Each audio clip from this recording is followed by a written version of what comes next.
Hey guys, what's up? Today, you don't need that. Today, we have a new suppressor in. So let's check this guy out real quick. This is just an unboxing. I will do the other videos and stuff later, but this is just a first look-see at this guy.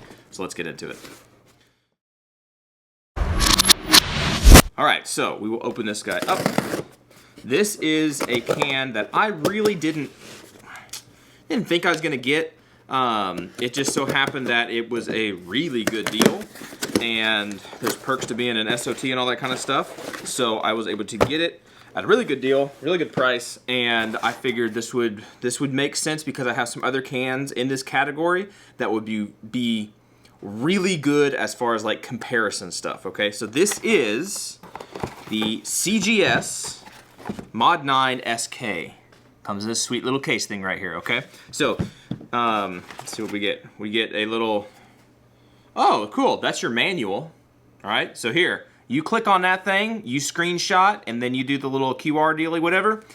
That's all your data information probably that you need, I think. Anyway, or maybe that's my serial number, and I just gave it to everybody, but that's okay. That's a cool idea, though. I think that's just the manual. So that is genius, because who needs a bunch of manuals sitting around that nobody reads anyway when you could just print off something like this? That's genius. I like that. Simple little box, nothing else. Simple little box. Not nothing else. You did get the little takedown Tulio thingy. This little guy right here. So you get that, your instructions, and then the little suppressor in the case. So here's our little can. This actually looks way smaller in person than I thought it was going to. But that's your little case. Everybody talks about all this stuff. They want to talk about things. I don't think there's any tools. It doesn't come with any of that stuff because from my understanding, they made this to work with your fingers, right? So this should be a very simple can. This is definitely smaller than I thought it was going to be. I mean, if you really look at this, the diameter on this it's thicker than like an Odessa, a Dead Air Odessa, and it's slimmer than a Omega 9K, I do believe. But that's this guy, right? I mean, if you want to look up the data and whatnot and stuff, go look that stuff up. I mean, I don't know. This is very interesting that it's this small. Let's just go ahead and look at a couple little comparisons. These will be some suppressors that we will compare this guy to. Not quite a perfect comparison thing there, but we have the YHM R9, right? The Omega 9K, and then now the CGS Mod9 SK. And you can see slightly different. I don't know how well you'll be able to tell, but it is ever so slightly thinner than the Omega 9K, and definitely a little bit shorter, just a smidgen of a little bit shorter, right? Than the Omega 9K. I'm gonna start saying these things backwards, but yeah. Anyway, and all that, I mean, the R9 could basically swallow this guy up, right? As far as, yeah, it pretty much could just about swallow this guy up. But they're all different cans, all for different purposes, and that's going to be a whole different video. That's a comparison stuff that we'll be getting into. Let's go ahead and take this guy apart. Since they didn't give us tools, we are not supposed to have tools. Well, they did give this one. Let's take this piece off. It's our front cap. Get that guy off. And then I'll show you a couple little things that I went ahead and got, and they came in today, so that's nice. I do believe it is only 3 baffles, right? They're your little, whatever kind of baffle that is, single clip kind of thing going on. But that's fine. That's fine. That's the can itself. All right. Does this unscrew? I don't remember. Oh, it does. Just don't want to break anything. If I could break it by twisting on it with my hands, I don't think it'd work very well. But that's your tube. Super lightweight. I don't know if that's aluminum or titanium. I have no idea. I should know that, but I don't because this is just the unboxing. I don't know anything about this yet. And then this is the housing, and this part I do believe is the steel part. I know it's heftier, and somehow or other, Tabnagget, how do you get this guy out? Tabnagget. Okay, well, we finally got that guy off. Goodness gravy, that was... I heard people making fun, people that work, well, whatever, I don't know. I've heard people making fun of other people for being like, we designed this thing so that you don't have to use tools to take it apart. Okay, well, maybe don't tighten this thing down with a gorilla arm and people can get it apart. Or maybe it didn't have any lube on it, or maybe I did something wrong. I could very well have done something wrong, but holy cow, that did not come off as easy as I thought it was going to come off. But either way, there's our stuff. Okay, so here's our housing, the whole thing, right? I don't think any of this comes apart anymore. That's the whole housing. This is your, what would this be called? Like a retainer cap or something? Super lightweight. That's got to be made out of aluminum or something. Got your spring. You can't even see any of this stuff. Got your spring, got your piston. Now, I'm a big Griffin Armament cam lock guy, right? I love that stuff, even though it has its issues. Do not over tighten your cam lock or you have destroyed it. And I don't know how long they'll warranty it if you keep over tightening it, so don't do that. But this is as, get this guy out of the way, as it comes. You've got your tube, you've got your housing or serialized portion, whatever. Let's put it whichever way, y'all can see it. Your baffles, only 3 baffles, not very much. Front cap, a little bit beefier than I thought it'd be. It almost works as a baffle. That's the inside right there. Kind of has the conical shape of a baffle right there, so cool. Anyway, that's the front cap. Piston, spring, and retaining ring, or whatever you want to call this guy. You also get your takedown tool, thankfully, for the front. I wish they had a takedown tool for the rear, as much as maybe you're supposed to just not have to have one. I sure did. Could have used it. So what I'm going to do is I do not really use, I have the one. Dad nugget. I could have put this on the Beretta. Anyway, I generally do not use direct thread pistons. I like the cam lock pistons, so I'm going to replace the cam lock piston.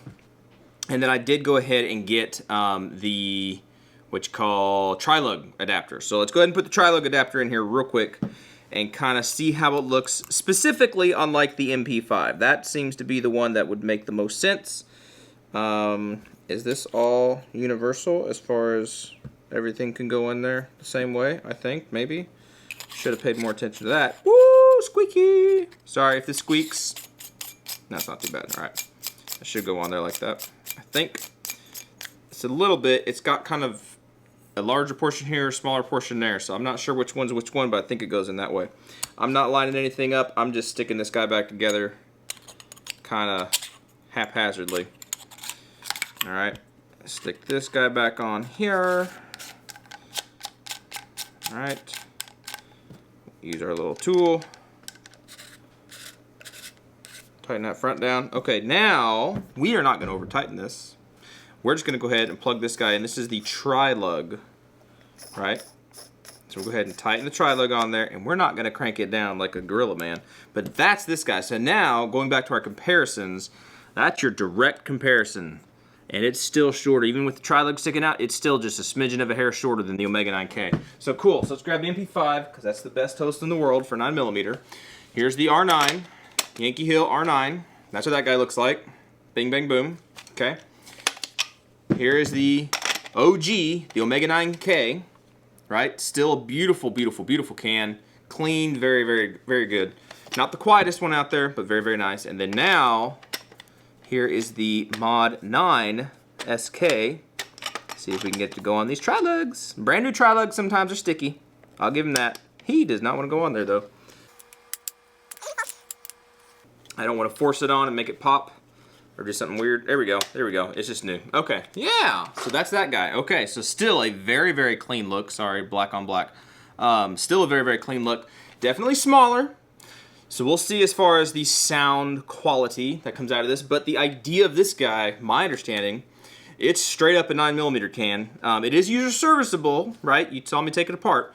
It is user serviceable, so you should be able to shoot 9mm, shoot 22 through it and stuff like that. Now, I don't think that that is something that it's really designed and made up to be, but you should be able to do that. Now, I bet this guy's super tight on there now again, but we're gonna cheat and take this guy off like this. It's one way you can do it. If you got a good tri-lug, there we go. You can bust it loose like that. I'm gonna go ahead and take this guy off, and I'm not going to do a full comparison between these guys. We'll do that later. But I'm going to go ahead and put this on. Let's put our piston back together. I'm using a little bit of grease because everything is super, super not greased up. We got these O-rings in these things. You've got to keep them oiled one way or the other, whether you use grease or oil or whatever. That is one thing that I do know from experience about especially pistol suppressors. They have to have, they've got to be wet, they've got to be old. It's just part of the game. If you start to have cycling issues and whatnot and things with your pistol suppressor, first thing I would do is think to myself, when's the last time I put some oil on this thing? Because if it's been a while, well, probably need to put a little bit of oil on it, because these things have to be oiled or they're just not gonna work right. All right, so put this guy on hand tight, nothing crazy pants. All right, yep, there we go. Okay, and that sticks out some. That did not seem to stick out as much as the other one, but that's okay. I'm going to throw it on this Raider. Ooh, and that is super lightweight. Okay, so I can see now. Yeah, that's definitely lighter than even the Omega 9K. I think this guy is just needs to be. I think he's not. There we go. There we go. So that's that guy. That makes sense. That makes sense, because that weight distribution on this guy, even though this is a super short can, all that weight is back here in the back. All right, I've heard other people say that, and it is very, very true. All that weight is back there. If we take this guy and let's stick it on an actual pistol. Here we go. Let's stick it on. Well, this guy. Why not this guy? This is Glock 48. Super lightweight. Okay, so I can see what the advantage of that is. Super lightweight. There's not a whole lot of extra stuff going on there. And it is slightly smaller than the Omega 9K. I can definitely see through with my optic right over the top of this. Now the sights themselves, nah, these are lower co-witness sights from Suarez International. Let's see, these are full size sights on this Glock 19. Right, these are full suppressor height sights, and I would bet, I'll bet with them, yep.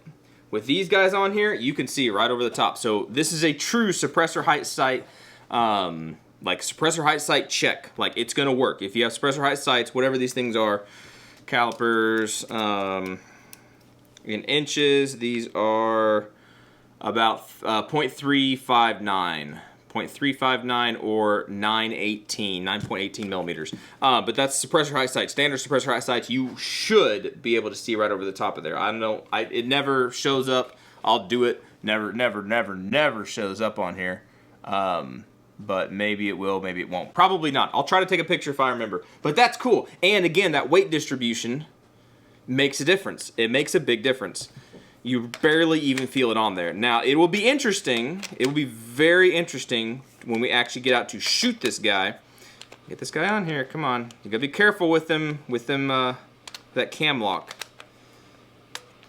It can be a little finicky sometimes. It was going on there just fine just a second ago. There we go. Okay. You do not want to over tighten those things. I gotta stress that. Stress that. Nothing to do with the cam lock system. It can be a pain in the butt. Can be, or it can be wonderful. Anyway, what was I talking about? The weight distribution. You can definitely tell that weight is in the back of the can, which brings everything closer to you, which means you don't feel like you have a big bunch of stuff hanging off the end. I guarantee you, this is with a tri-lug on here right now, not a booster assembly.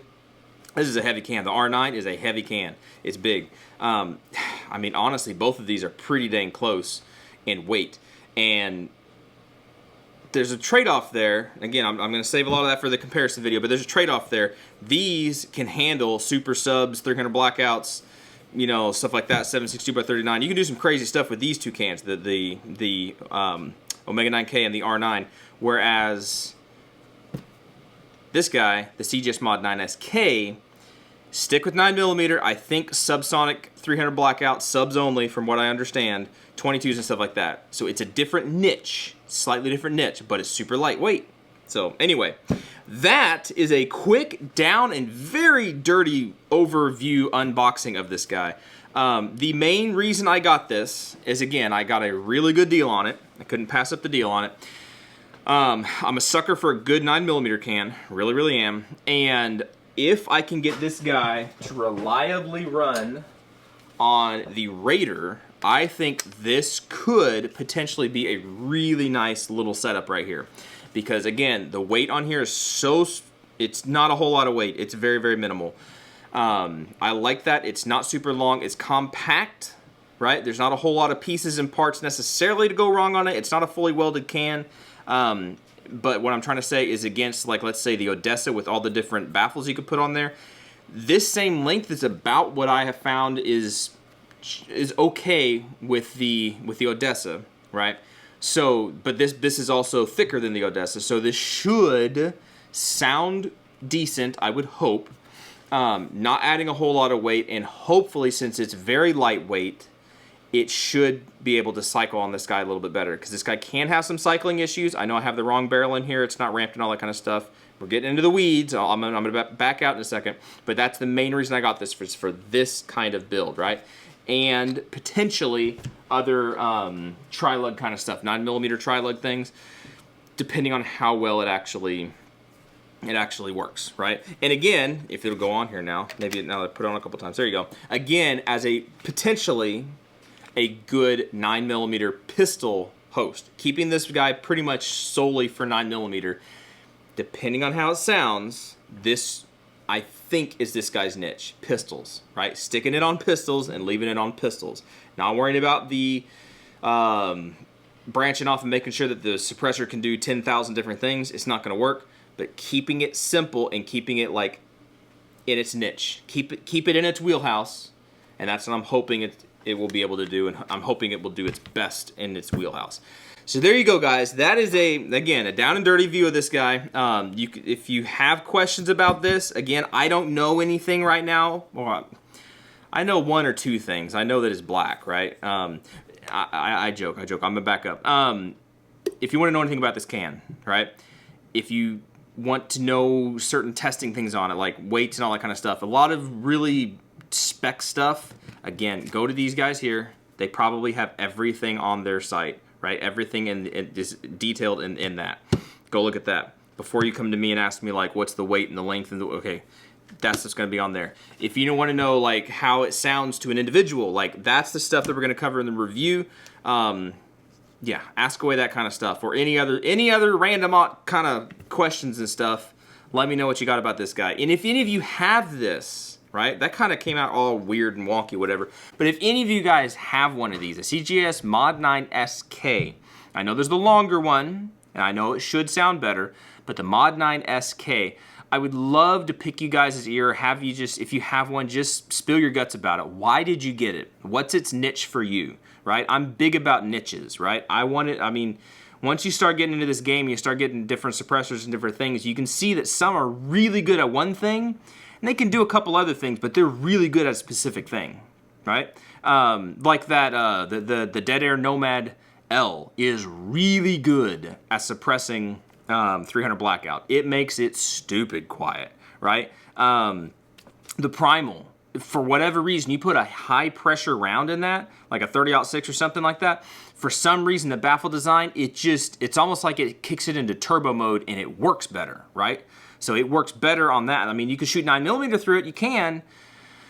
Wolfman's better for that, you see what I'm saying? But, so this guy, this is what I'm saying. If any of you guys have one of these, what is the niche that you have found where you're like, oh, in that particular configuration, that particular, you know, round and whatever, that's what it works really well for. I'd love to hear from you guys as far as that goes. Later on, when we get down to actually doing the review, again, we will do, and I say again way too much, and I'm sorry, I'm going to try to stop saying that. We're going to do the comparison between the R9, the Omega 9K, and the CGS Mod9 SK, right? I think these will be some really cool comparisons. So these videos will be coming, and I'll probably do a separate individualistic video of this guy, more or less, kind of like I've been doing with the Dead Air stuff. That is enough. I have tried to stop this video several times, and I'm done now, all right? So, you know what to do. Y'all be good to be safe. Appreciate you watching, subscribing, and everything, and hopefully we'll catch you guys in the next video. See ya.